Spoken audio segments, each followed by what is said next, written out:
The storm came out of nowhere. Can you imagine it? 1 minute, the sky's a lazy summer blue, and the next, it's churning black, spitting rain like it's got a grudge. That's where our story starts, in a small Ohio town with a woman named Clara standing on her porch, watching the world turn upside down. The wind howled, rattling the shutters, and the power flickered out with a pop that echoed in her chest. Clara, a single mom in her 30s, wasn't one to panic, but tonight, with her daughter Lily asleep upstairs and the house plunged into darkness, fear crept in like damp air through the cracks. Clara's home was modest, a 2-story fixer-upper. She'd poured her heart into since her divorce. The living room smelled of lavender candles and old wood, and the kitchen still held the faint warmth of the lasagna she'd baked earlier. But now the silence was deafening. No hum of the fridge, no glow from the streetlights outside, just the storm, pounding like it wanted in. Clara fumbled for her phone, its battery at a measly 12%, and dialed her neighbor. "Sam, the power's out at my place," she said, her voice tight but steady. "Can you come take a look?" Sam, a gruff electrician in his 50s who lived across the street, chuckled through the line. "Do I get dinner too?" He teased, but he was already grabbing his toolbox. Sam wasn't just a neighbor. He was the kind of guy who'd shovel your driveway before you even asked, the kind who'd wave at Lily when she rode her bike past his house.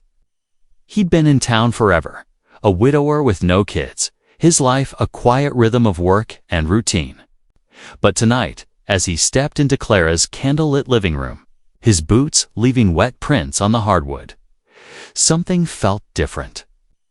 The air was heavy, not just with the storm, but with something unspoken.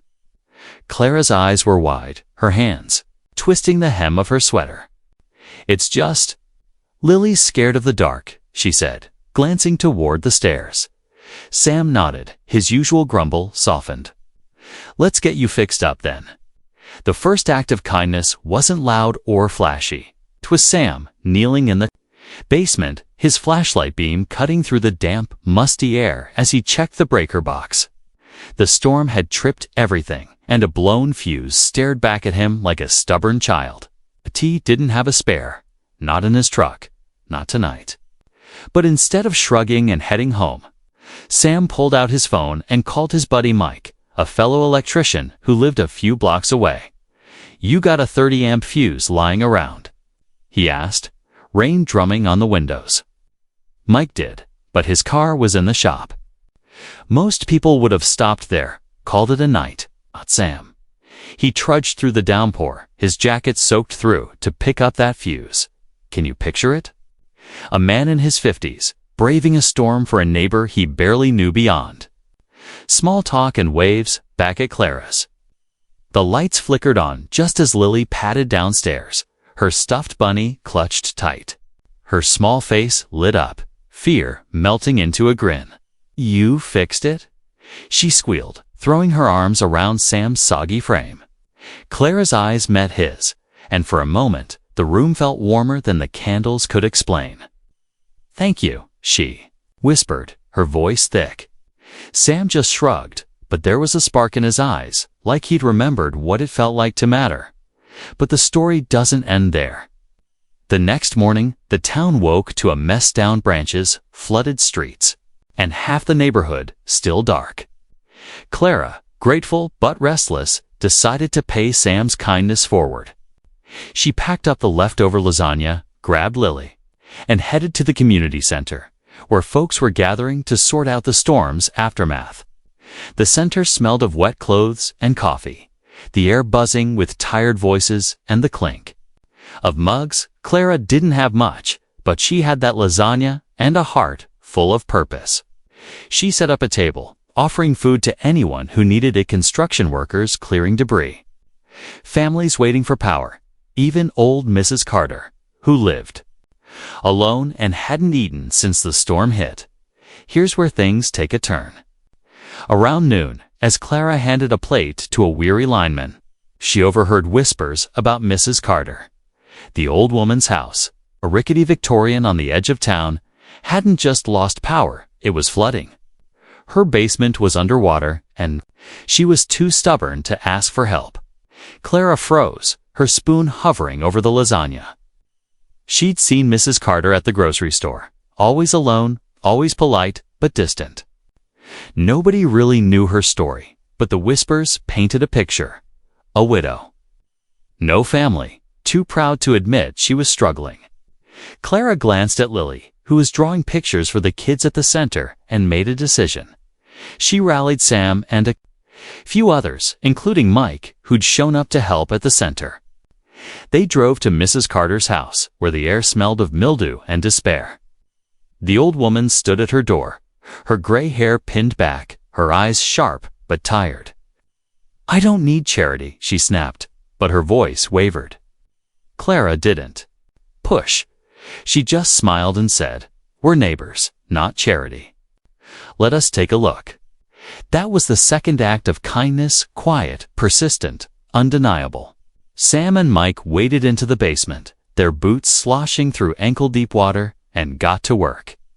Clara and Lily stayed upstairs, helping Mrs. Carter sort through soggy photo albums, salvaging memories of a life she rarely spoke of.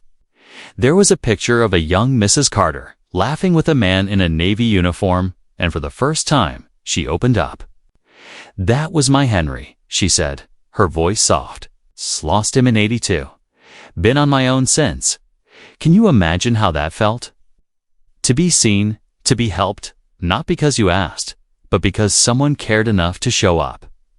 The room filled with the sound of Lily's giggles as she taped a photo back together, and Mrs. Carter's eyes glistened.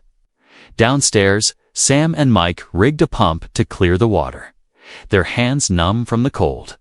It wasn't just about fixing a basement. It was about giving someone their dignity back.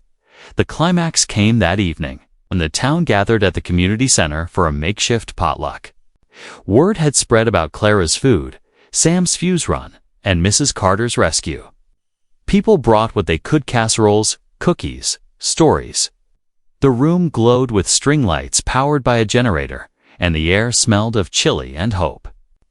Mrs. Carter, who hadn't left her house for a social event in years, sat at a table, laughing as Lily showed her a drawing of a rainbow. Sam, usually quiet, shared a story about his late wife, how she'd always believed in small acts adding up to big change. Clara watched it all, her heart full, realizing that one stormy night had sparked something bigger: ripple of kindness. That was changing her town. But here's the twist, the one you didn't see coming. As the potluck wound down, Clara found a note slipped under her plate. It was from Mrs. Carter, written in shaky cursive. "You gave me more than a dry basement," it read. "You gave me a reason to keep going." Attached was a key to Mrs. Carter's house. She decided to move into a senior apartment, something she'd been too scared to do alone. She wanted Clara and Lily to have her home, a place to make their own memories. Clara's breath caught, tears blurring her vision. It wasn't just a house, it was a future, a chance to stop scraping by. Can you feel that? The weight of a gift, so big it changes everything. The night ended with the town cleaning up together, laughter echoing as the storm clouds finally cleared. Clara stood outside, the stars sharp above, and felt something she hadn't in years: hope. It wasn't just about her or Lily or Mrs. Carter. It was about what happens when people choose to show up, to care, to act. And that's the heart of this story. Kindness isn't just a moment. It's a movement. It's the fuse that lights up a dark night, the hand that pulls you out of the flood, the key that opens a new door. So, what about you? Have you ever had a moment where someone's kindness changed your day, your week, maybe your life? Drop it in the comments. I want to hear your stories. And if this moved you, hit that like button, subscribe, and ring the bell so you don't miss our next story. We've got another one coming, about a stranger on a train who changed a life with a single conversation. You won't want to miss it. Let's keep this ripple going, because kindness, it's the spark that that lights up the world.